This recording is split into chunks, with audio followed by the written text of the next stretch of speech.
रात का घना अंधेरा था, फिर भी आकाश में लाखों तारे टिमटिमा रहे थे। उनमें से एक तारा बाकी सबसे जुदा एक अनूठी चमक लिए दमक रहा था।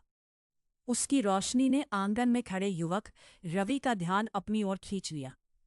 वह टकटकी लगाकर उस जलते हुए हीरे को निहारने लगा। कितना अद्भुत!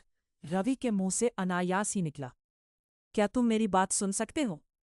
जैसे ही रवि के शब्द हवा में खुले, वह चमकीला तारा एक पल के लिए और प्रखर हुआ।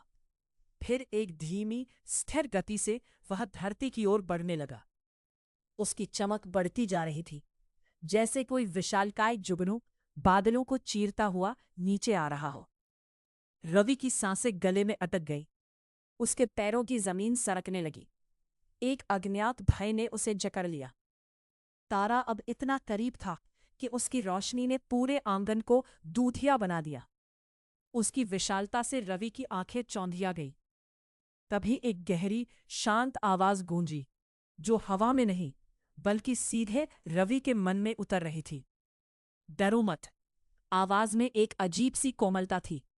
हम तुम्हें डराने नहीं आए, हम तो तुमसे ही मिलना चाहते थे। समय का संयोग बन ही नहीं पा रहा था। आज तुम मिले, हमें बहुत प्रसन्नता हुई। रवि ने कुछ कहने की कोशिश की, पर आवाज नहीं निकली। उसने बस घबराए हुए अंदाज में सिर हिलाया। हम दूसरे लोक से तुम्हारे पास भेजे गए हैं। तारे की आवाज जारी रही।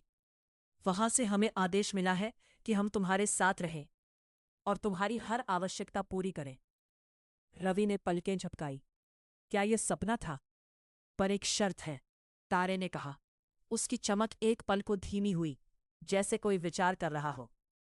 तुम्हें अपने स्वभाव में थोड़ा बदलाव लाना होगा, तभी हम तुम्हारी बातों को सही ढंग से समझ पाएंगे। रवि की घबराहट अब उत्सुकता में बदल रही थी। बदलाव? उसने मुश्किल से पूछा। कैसा बदलाव? तारे की रोशनी फिर से प्रखर हुई। आज से तुम किसी का बुरा नहीं करोगे, न किसी का बुरा सोचोगे। रवि ने आसमान में तैरते उस विशालकाय प्रकाशपुंज को देखा।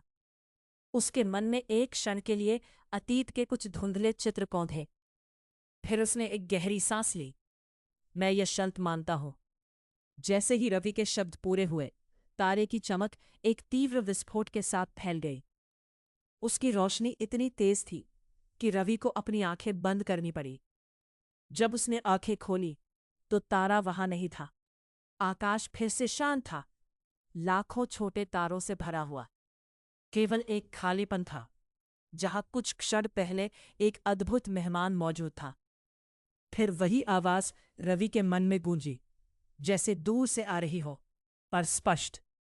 हम कल फिर मिलेंगे, तब तक इंतजार करो। रवि ने रात के अंधेरे में देखा। एक अजीब सी शांति उसके मन में उतर रही थी।